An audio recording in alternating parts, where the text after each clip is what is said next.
pee. It's pee. Why do you think it's called piss wash? How did it get the name? It's in my mouth! Alright, all my gamer friends. I've been meaning to do another video. I was not satisfied with my reviews. My editing has been getting better lately, I think. Unless you think it's awful. But I wanted to talk about it again because I truly feel that it was sent out to die. It's been judged truly unfairly. Obviously, there's a lot of things wrong with it. The things that are right with it, no one's paying attention to at all. To me, this film really isn't that bad. It's like there was a conspiracy or something, or the studio knew it was gonna fail and just decided to dump it in theaters. 2 weeks later, it was in streaming. It made me sad because I really love the games. Looking forward to the movie, and I actually enjoyed it. It's not incredible, but it's not as bad as people think. So that is what my video is about. Why Borderlands is not as bad as you think. As someone who really loves the Borderlands games, I was quite hesitant to watch the movie after how much it was being destroyed in reviews. Being such a huge fan, but it didn't just do badly, it bombed harder than an Andrew Dice Clay joke at a nun convention. It only made $8 million on its opening weekend, and that's on a $120 million budget. It bombed so hard that it got released to streaming less than a month after release. That's the kind of disaster that gets people fired. At this point, I don't know how much it made. The movie came out in August. I seriously doubt it's broken even yet. The Borderlands movie is adapted from the wacky and incredibly fun game series of the same names and promised to be a wacky and incredibly fun cinematic experience. The trailers made it look like a fun romp through the lands of Pandora. Everyone just focused on what went wrong. And yes, a lot of things went wrong. Even after all poisonous vitriol and hate the movie got, I personally enjoyed it. It had good action, moved fast, and some genuinely funny moments. And I do feel that the average movie audience who doesn't know the games at all didn't get what the film was going for. It was intentionally cheesy and over the top, just like the games are. The tongue-in-cheek humor from the games. To me, I felt that this movie is essentially a B-movie on a big budget. The cheesiness and B-moviest that it was going for, I don't think the general audience got. Visually, I thought it was pretty dead on with how it mirrored the games, like the same way that Fallout did it. But comparing it to Fallout is not fair because Fallout is fucking spectacular. Personally now, my most favorite adaptation. Borderlands games are renowned for their distinct visual style, characterized by the bold, cel-shaded graphics and a post-apocalyptic world teeming with vibrant and wacky characters. The movie's production clearly worked hard to stay true to the style, ensuring the film feels like a natural extension of the game universe.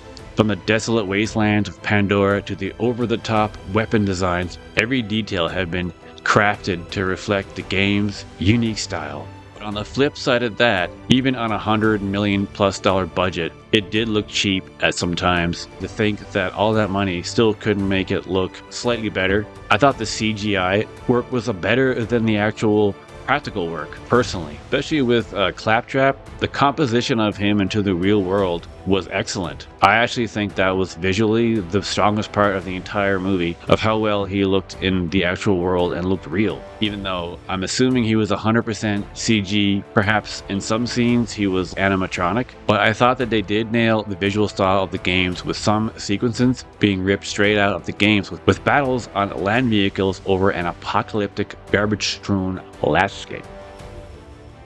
Borderlands boasts a rather impressive cast, featuring multiple Academy Award winner Cate Blanchett, who plays the title role of Lilith. Like many others, I dropped an audible "what the F" when I heard that the film managed to cast such a high caliber of actors. She read in an article that she admitted to saying yes to the role because she was pretty much just bored and going stir crazy from being stuck inside during the COVID pandemic. And yes, they shot this film during the tail end of that whole pandemic. So maybe she would have said yes to anything at this point. And I'm sure after her casting announcements, there was a chorus of damn it's from producers and directors who were like, oh, if only I had asked her first, then she'd be in my slocky POS. Either way, getting Cate was a huge deal. The reason that Jamie Lee Curtis said she would do the role of the awkward scientist Tannis, literally because she wanted to work with Cate. And yet their chemistry was non-existent. Then we have Mr. Kevin Hart as Roland, being thankfully the least Kevin Hart I've ever seen him. He's one of the most controversial choices, as the character Roland is rather stoic and subdued in the game. And those are two things that Mr. Hart definitely is not. I don't know about you, but I am just tired of seeing him everywhere, and thankfully in the past few years we're seeing less of him, but it was nice to see a change of pace to see Hart playing the straight man and not rambling on a mile a minute with his hyperactive shtick. There were some jokes, but not every 5 seconds, delivered in his manic style of humor that got old 10 years ago. But then we have Mr. Jack Black, who of course nails the role of Claptrap with his quirky robot banter that provides pretty much most of the comic relief.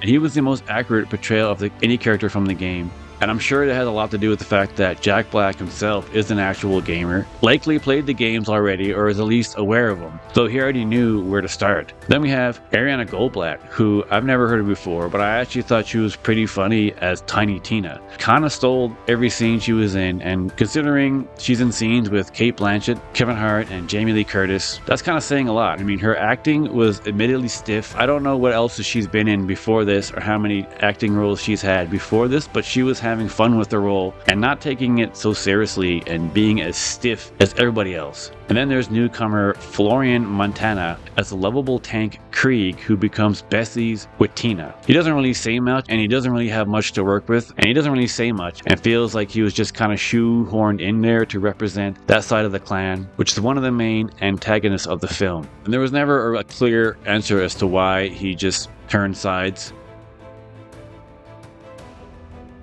The action is always at the heart of the Borderlands games, and the movie delivered that in spades. It moved fast from the opening and didn't waste any time, getting into some fast-paced sequences, explosive battles, and a variety of the bizarre and powerful weaponry that the Borderlands universe is known for. The film was a thrilling ride from start to finish. Fans of action-packed cinema with plenty to love in the adrenaline-fueled chaos. And I, for one, appreciated that it was an hour and a half long.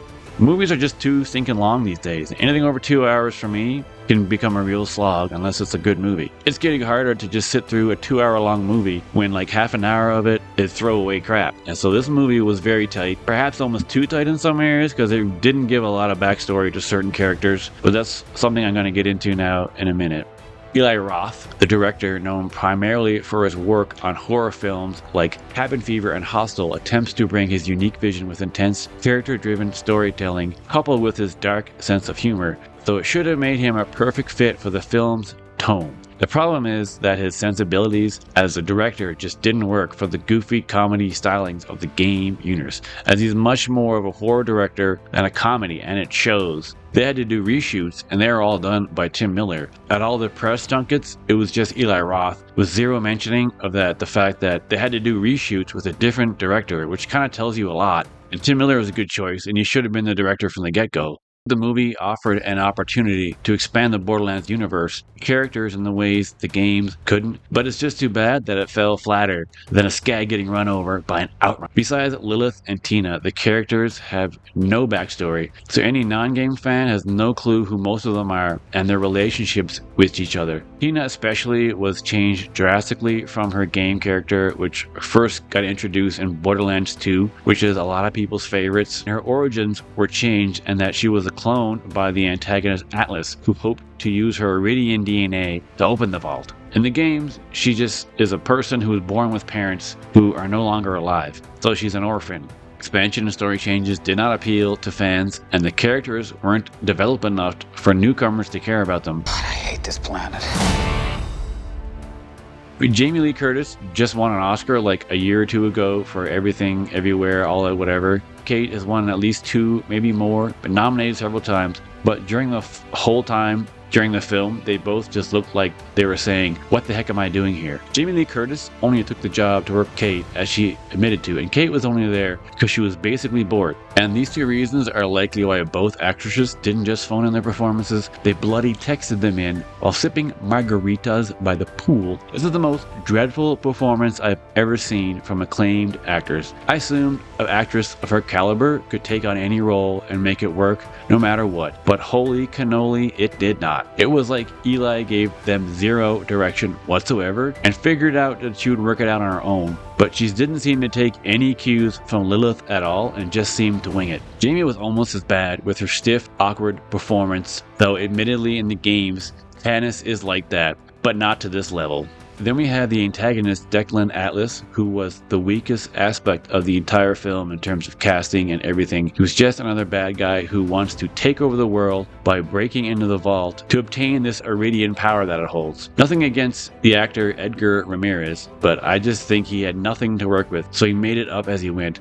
Atlas is the name of a company that makes weapons. There is no character like him in the game, so he was created specifically for the movie. He had zero charisma, and he didn't come off as any real threat to the heroes. Just another rich guy who wants to get richer by any means necessary. While video game adaptations often struggle to satisfy both fans of the source material and new audiences, the biggest overall problem is that Borderlands failed terribly on both fronts. Fans and newcomers alike just didn't get what they were going for. I believe it's a B movie, not in a budgetary sense, but in the campy, cheesy style of action and humor. People didn't get that or assumed it was going to be something else before they went to see it. Borderlands movie had all the ingredients of a blockbuster hit: a stacked cast, visually stunning adaptation, humor heart, and some fun action sequences. So honestly, I don't get why it's being hated on so much and did so horribly awful at the box office. It made only $8 million on an opening weekend. To me, that says a lot. Almost no movie makes that little money on their opening weekend. You'd think, based on the cast alone, enough people would come in to get that up to 10, 20, I don't know, 8 million on an opening weekend is abysmal for any film. But I mean, even a movie that no one's ever really heard of or has like very little promotion could come out, do better than 8 million. It's almost like it was just sent out to die, or it was set up to fail. Like, how does any movie make only $8 million on opening weekend? But I am definitely looking at this through the rose-colored glasses of someone who enjoys and loves the Borderlands games, and I've played every single one of them, and it hurts my heart to see one of my favorite game series being dragged through the toxic, poo-smelling mud. I liked it. Did I love it? No. Does it have a lot of problems? Yes. Is it being unfairly judged? Absolutely. Do I have another clever line to add here? Hell no. But I leave it to you, the audience. If you're still watching up to this point, you're awesome. Thank you. Please give me a like and a subscribe. And please comment below to let me know what you think about the movie. Do you agree or disagree with whatever I'm saying? Thanks for watching. Don't forget to like and subscribe, and don't forget to keep gaming.